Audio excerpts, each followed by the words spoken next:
বিদ্যমান রাজনৈতিক সংকট নিরসনে জুলাই সনদ বাস্তবায়ন আদেশ জারি করা, জাতীয় নির্বাচনের পূর্বে গণভোটের তারিখ ঘোষণা করা, লেভেল প্লেইং ফিল্ড, ফ্যাসিবাদের দোষরদের বিচার নিশ্চিত করা সহ আমরা 5 দফা দাবিতে আমরা আন্দোলন করেছিলাম। সেই প্রেক্ষাপটে অতি সম্প্রতি প্রধান উপদেষ্টা ভাষণ দেবেন জাতির উদ্দেশ্যে জানতে পেরে সব মানুষ, দেশবাসী অধীর আগ্রহে অপেক্ষা করেছিল যে ওনার ভাষণেই হয়তো রাজনৈতিক সংকটের সমাধান হবে।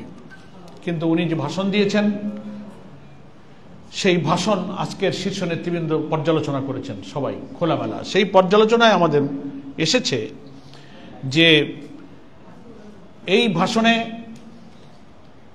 অবাধ ও সুষ্ঠু নিরপেক্ষ নির্বাচনের জন্য আমাদের 8 দলের যে আন্দোলন ছিল, জনগণের যে আকাঙ্ক্ষা ছিল, সেই আকাঙ্ক্ষার আংশিক পূর্ণ হয়েছে, পূর্ণভাবে জনগণের সে আকাঙ্ক্ষা পূর্ণ হয়নি। এবং সংস্কার প্রস্তাবনাকে আইনি বৈধতা দেওয়ার জন্য জাতীয় নির্বাচনের আগেই গণভোটের তারিখ ঘোষণা করার প্রয়োজন ছিল। সেটা না করার কারণে দেশবাসীর মধ্যে একটা সংশয় তৈরি হয়েছে। যেসব যৌক্তিক কারণ 8 দলের পক্ষ থেকে বলা হয়েছিল যে এই কারণে গণভোটটা আগে হওয়া দরকার, তারপরেও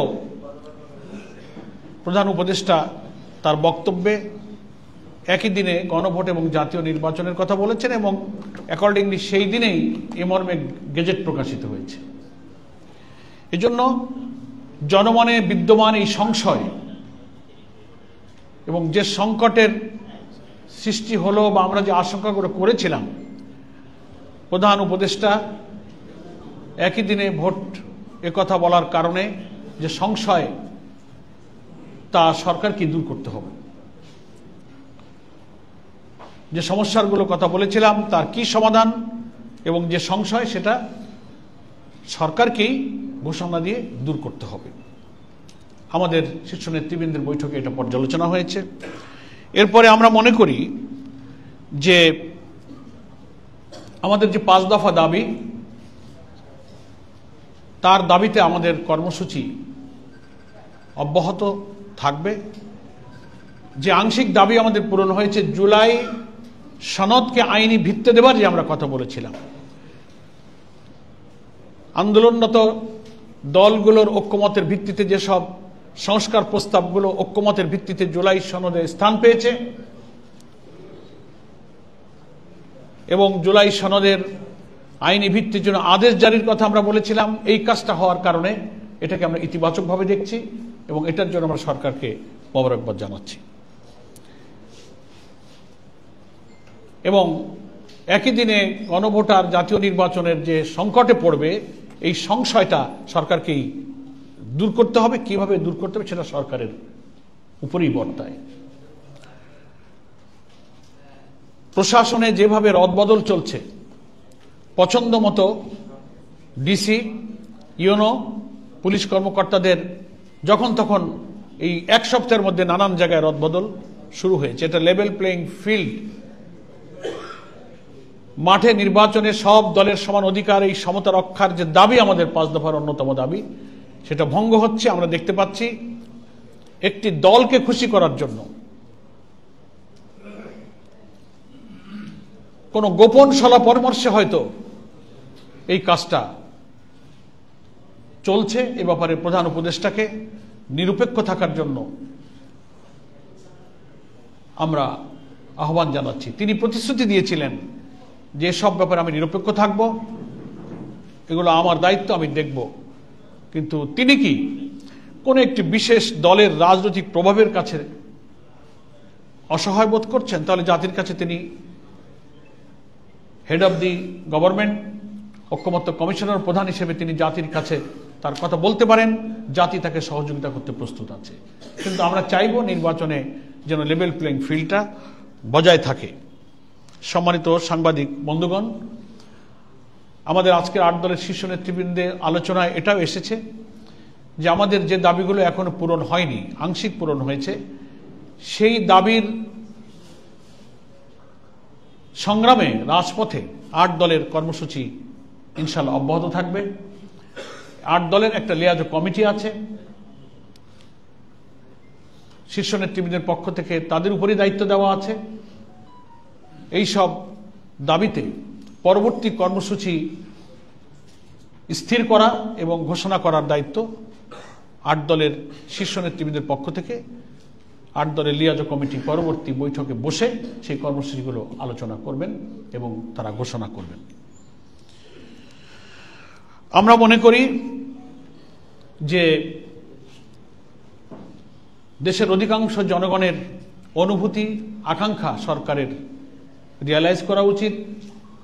অবাধ এবং সুষ্ঠু নিরপেক্ষ নির্বাচনের জন্য জুলাই অভ্যুত্থানের 1 সাগর রক্তের বিনিময়ে অর্জিত একটা নতুন বাংলাদেশের এই স্বপ্ন যেন পূরণ হয়, সেজন্য জনগণের আকাঙ্ক্ষার দিকে আমরা সরকারকে গুরুত্ব দিতে বলবো। তিনি যেন কোনো রাজনৈতিক চাপে আমাদের এই সম্ভাবনাময়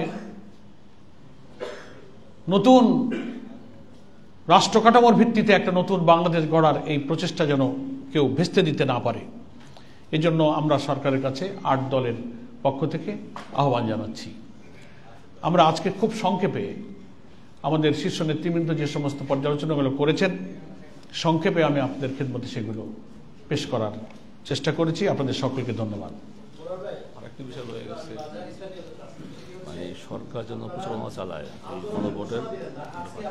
আমি আর একটা কথা, আমাদের বাংলাদেশ খেলাফত মজলিসের মহাসচিব জনগণ সংস্কার জালাল ভাই সাহায্য করেছেন। সেই পয়েন্টটা হচ্ছে যে 8 দলের শীর্ষ নেতৃবৃন্দ একমত হয়েছেন যে জুলাই সনদের আইনি ভিত্তির প্রয়োজনে যে গণভোটটা যখন হবে, এই গণভোটের সংস্কারের পক্ষে আমরা সবাই হা বলবো এবং জাতিকে আমরা হায়ের পক্ষে ভোট দেওয়ার জন্য উদ্বুদ্ধ করব। কারণ আমরা সংস্কারের পক্ষে ছিলাম।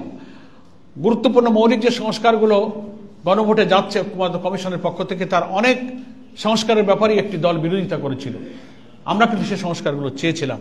সেই কারণে আমরা এই সংস্কারের পক্ষে আছি এবং আমরা দেশবাসীকে এই সংস্কার প্রস্তাবের পক্ষে হা ভোট দেওয়ার জন্য একই সঙ্গে আমরা আহ্বান জানাতে থাকব এবং সরকার যেন এই সংস্কার প্রস্তাবগুলো জাতির সামনে তুলে ধরেন যে কি কি সংস্কার করা হচ্ছে, কি বিদ্যমান রাষ্ট্র ব্যবস্থায় আছে আর কি নতুন হবে, চমৎকার করে সুলিখিতভাবে ওয়েবসাইটে হোক, ইলেকশন কমিশন তার ওয়েবসাইটে পাবলিক করতে পারেন, সরকার এগুলো প্রচারপত্র বিলি করে জাতীয় প্রচার মাধ্যমে ব্যাপকভাবে প্রচার করে জনগণ যেন এই সংস্কার প্রস্তাবের পক্ষে হা বলতে পারে, তার প্রয়োজনীয় উৎসাহ দেওয়া, প্রয়োজনীয় ব্যাখ্যা বিশ্লেষণ করে জিনিসটাকে সহজ করা দরকার। এত ব্যাখ্যা এবং এত কথা প্রধান উপদেষ্টার বক্তব্যের মধ্যে আছে, সাধারণ স্বল্প শিক্ষিত মানুষ এই সব সংস্কারের ইন্টারনাল এই সমস্ত গুরুত্বপূর্ণ বিষয়গুলো ব্যাখ্যা বিশ্লেষণ কিন্তু খুব কমই বোঝে।